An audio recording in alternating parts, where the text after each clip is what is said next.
Good afternoon, everyone. I am Ken Villagonza, one of the presenters of Group 9. I'm about to discuss PCG or Philippine Coast Guard operations. Philippine Coast Guard is the Philippine Maritime Agency ensuring safety, security, and law enforcement at sea. And they are formally established in 1967 and they are currently under the DOTR, or Department of Transportation. These are the PCGs. These are some of the PCGs' main purpose and objectives: to conduct maritime search and rescue operations, enforces maritime laws and regulations, promote and ensures maritime safety, protects the marine environment, and maintain maritime security in Philippine water.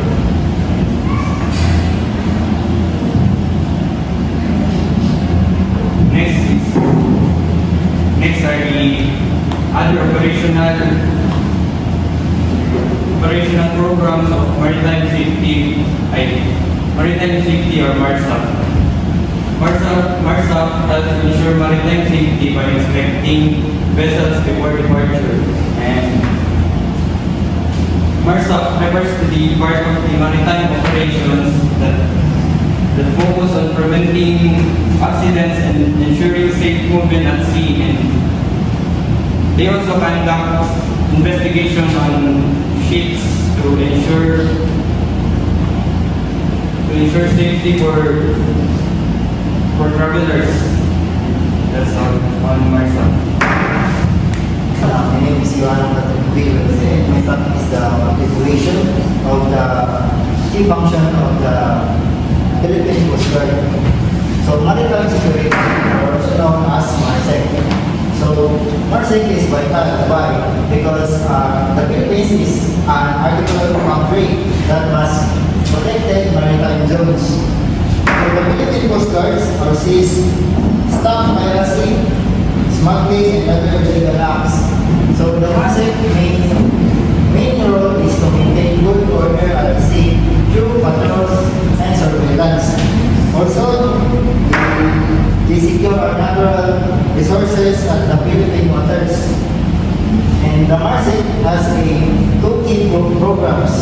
And these are the Sea Marshal program, which were the AFP or the Army, the PNP, and the Philippine Coast Guard work together to protect, just like, for example, the passenger vessels.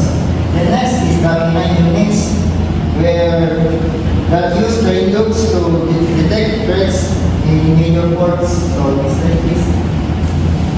So next is the Maritime Search and Rescue, or also known as MARSAR.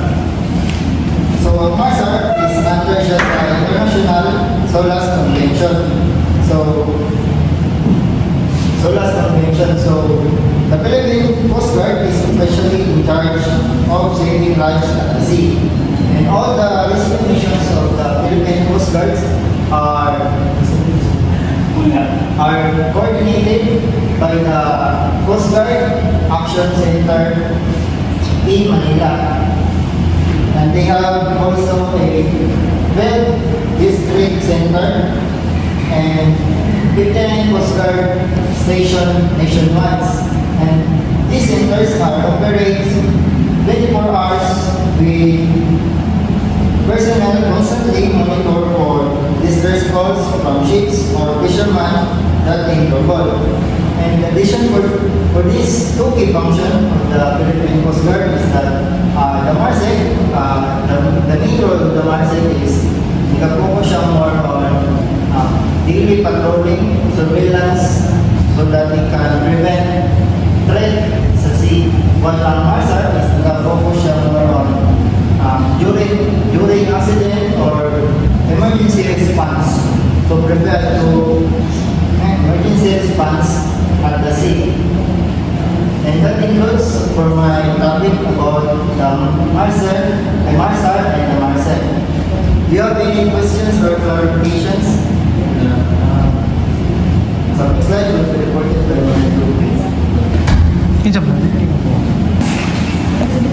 Good afternoon everyone, I am Vincent Gonzalez, and now I will be discussing the two major functions under the PCG. And the first one is the MARLEN. So, MARLEN is a maritime law enforcement, and its purpose is to cover the fisheries, immigration, custom, drugs, human trafficking, piracy, smuggling, and illegal loggings. And also, the PCG can board and inspect watercraft suspected of illegal trade, and for its authority, it acts as an agent of BFOR Immigration, Customs, DNR, PDEA, and Interpol. Next, please. So, what is the MAREC? MAREC is the protection of marine environmental from pollution in our environment. So, in the Philippines signed the MARPOL 17 Case with the IMO Convention on Marine Pollution. It may lead to, and the lead agency is the PCGS. It is the sole agency of the page implementation under the RA 9993. Next.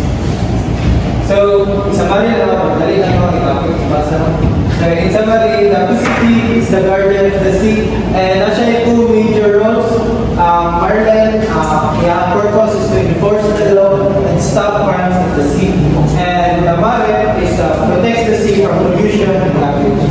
And bottom line of this, the RA 993 gives PCG power to keep the fish water safe. That's all.